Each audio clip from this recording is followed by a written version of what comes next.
What's up, eKids? My name is Sammy, and I am so excited that you've joined us for Church Online this weekend. We are going to have so much fun. Well, we've been in this series called Like and Subscribe. And this series is all about what we can like and subscribe to in our lives to be more like Jesus. And we can all be a little bit more like Jesus.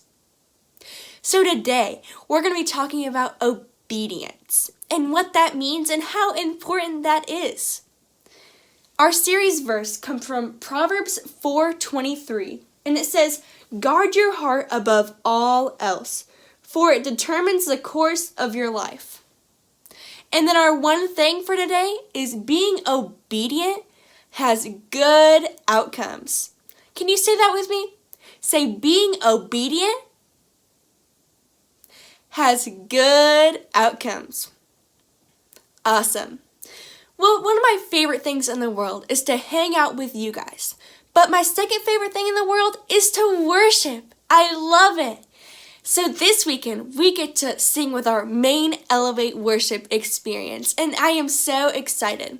So I want everyone in the room to stand up on our feet and let's sing this song out.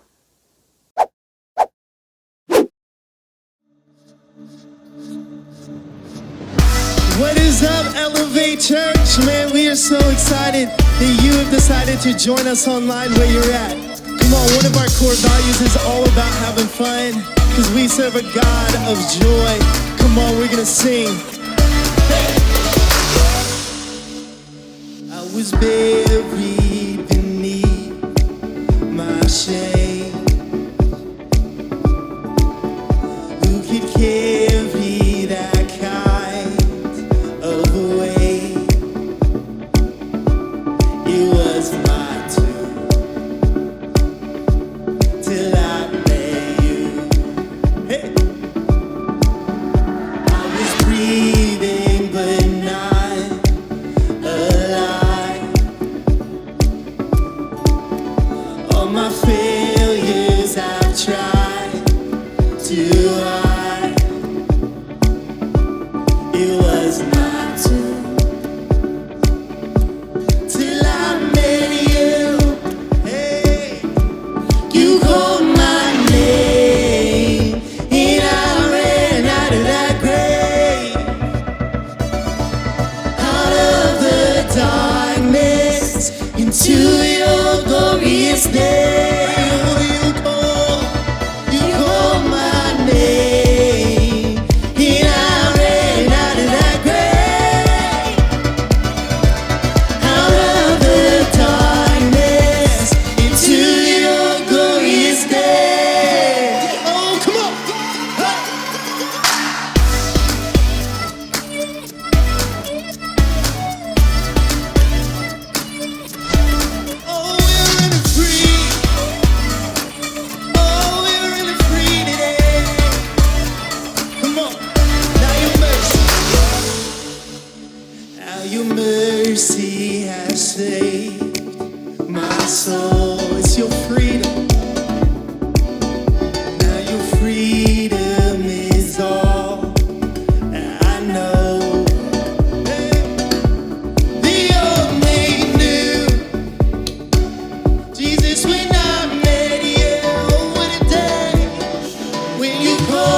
on, this is our story together as one people. I needed rescue, my sin was heavy. The chains break at the weight of your glory. I needed shelter, I was an orphan. Now you call me a citizen of heaven. When I was broken, you were my healing. Now your love is the air that I'm breathing. I have a future, my eyes are open. 'Cause when you call my name, oh shout, I ran out of that grave. Oh, we're running free. Oh, we're running free. Come on.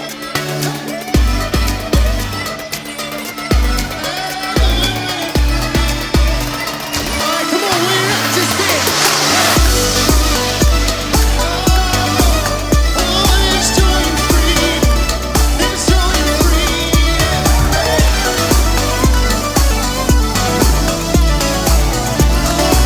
Oh, you come to the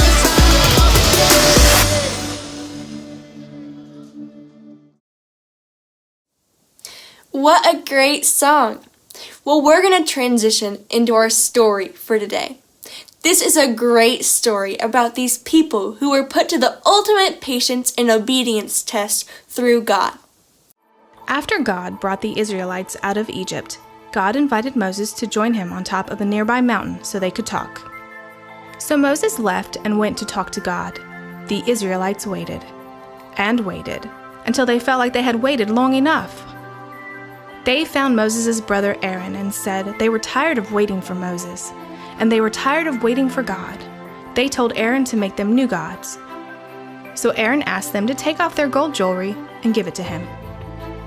Aaron melted down the gold and made a golden idol that looked like a calf.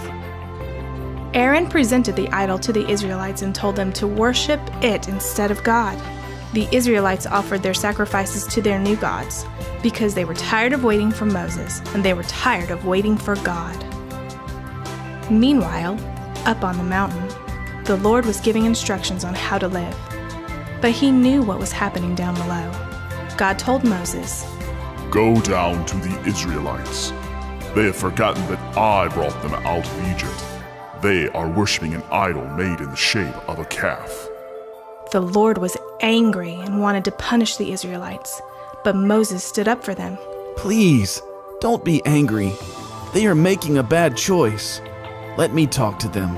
So the Lord sent Moses down the mountain with all of the instructions they had talked about written on 2 stone tablets. When Moses saw them worshiping the idol, he was so angry he threw down the stone tablets and found his brother Aaron. Aaron, why did you make this idol for these people to worship? Aaron told him that they were tired of waiting for Moses, and they were tired of waiting for God, so they made their own gods. Moses took the calf idol that Aaron had made and melted it in a fire.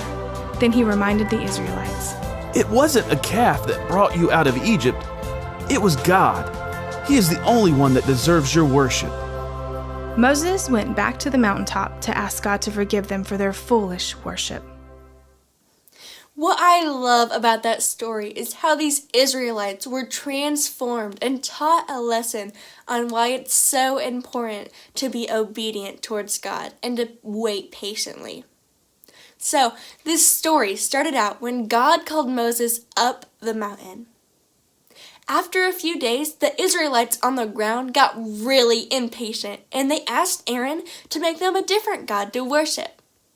So, this is what Aaron did. He made this golden calf, which is basically a statue of a cow.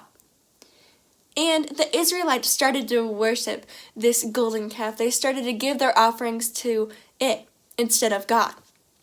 And God tells us many times in the Bible, we should not do this. We should not worship any other god other than Him. So this made God really angry. Meanwhile, up on the mountain, God was giving advice on how He thinks we should live. I think that would be some pretty valuable advice. I mean, He is the creator of the earth after all. But because these Israelites were too busy worshiping this calf that Aaron had made for them, they didn't get to receive this advice. They didn't get to listen to what God was going to say to them. And what I think is interesting about this story is that later, before the story even happened, God had led these people through Egypt and proved his trust. They had nothing to be afraid of. They knew he would pull through, but yet they still couldn't be patient and wait for God to send Moses back down the mountain. I think that's crazy. So this entire story is based off these people who were really impatient. How many people here would consider themselves a little bit impatient sometimes? That's okay. Waiting is hard. There's this hilarious video of these two dogs who were put to the ultimate patience test. They were left in a room by themselves, and their owner told them not to eat or even touch this delicious, yummy plate of food in front of them. We get to see how the dogs pace back and forth, wondering if they should be patient or go ahead and eat that yummy food, even though they're not supposed to. Let's see what happens.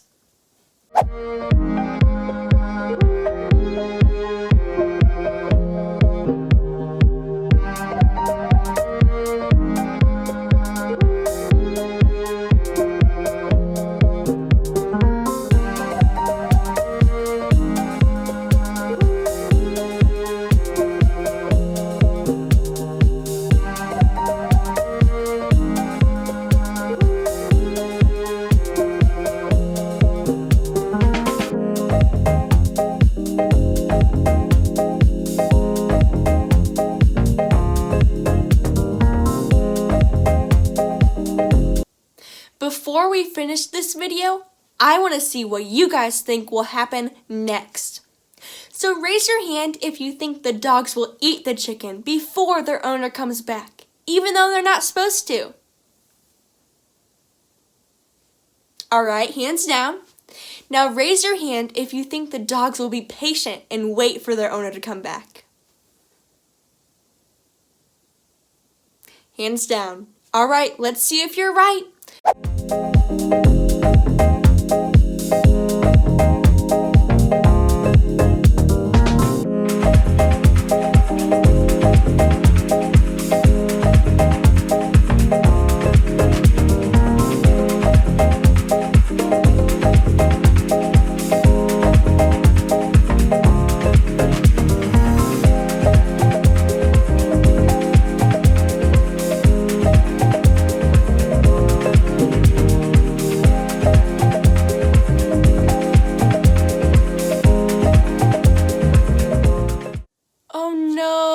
The husky wasn't patient and started to lick the food in front of him.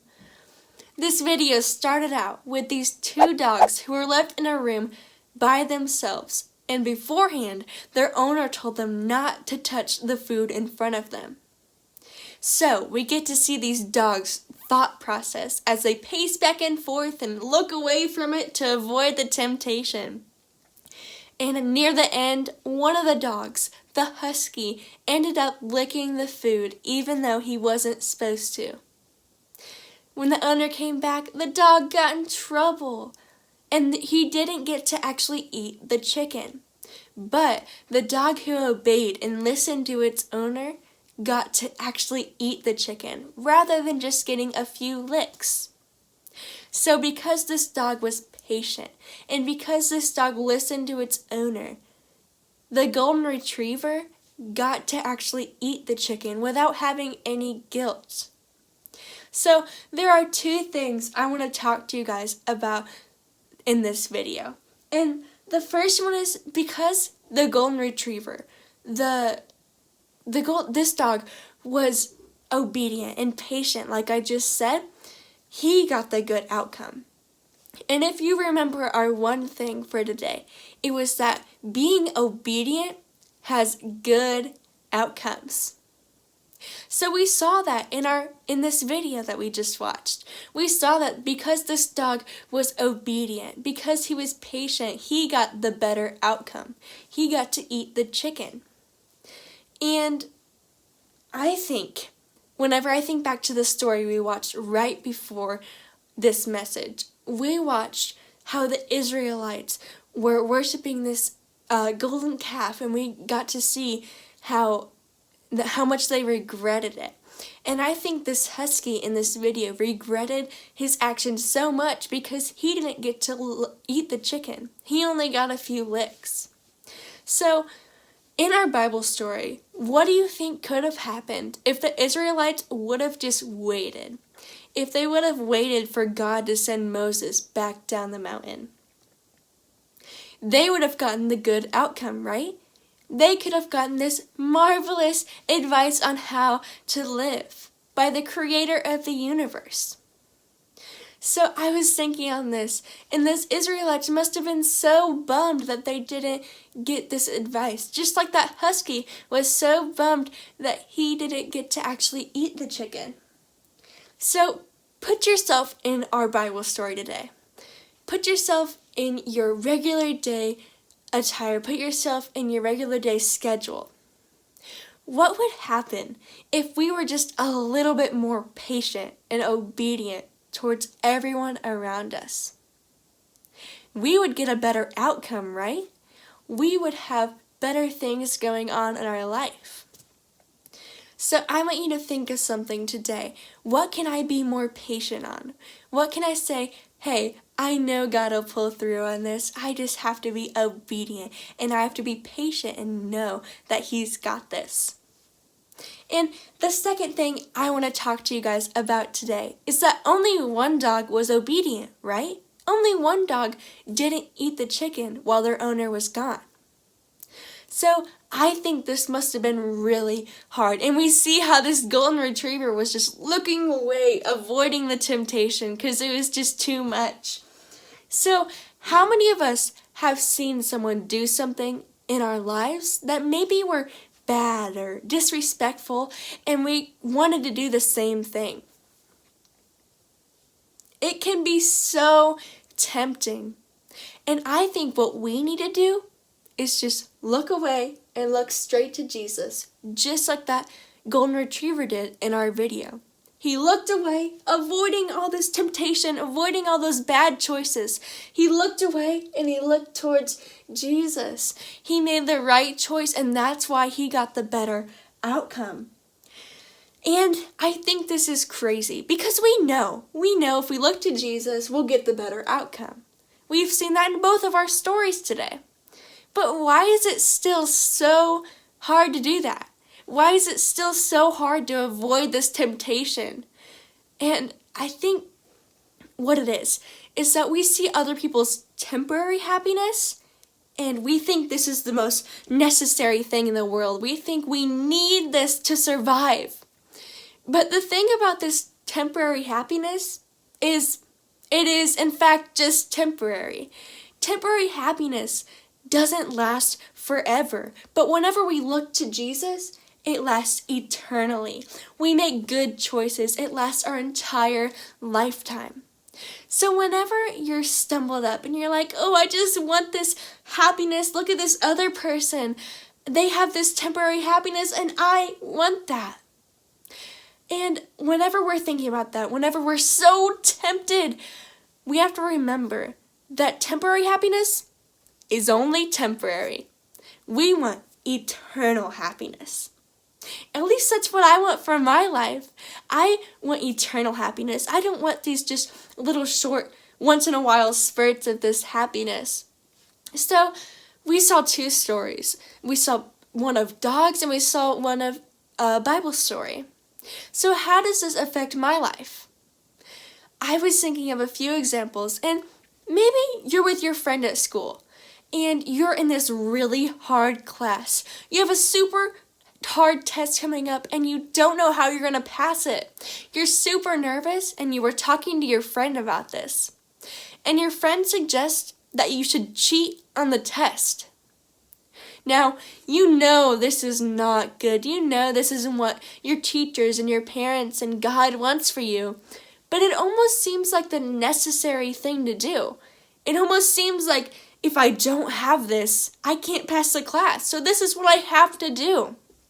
So you agree with your friend. You're both going to cheat on the test. But while you're taking the test, your teacher catches you cheating, and both you and your friend failed the test.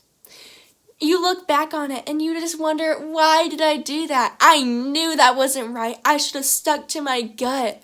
I should have listened to the people around me and obeyed that I have to take this test right.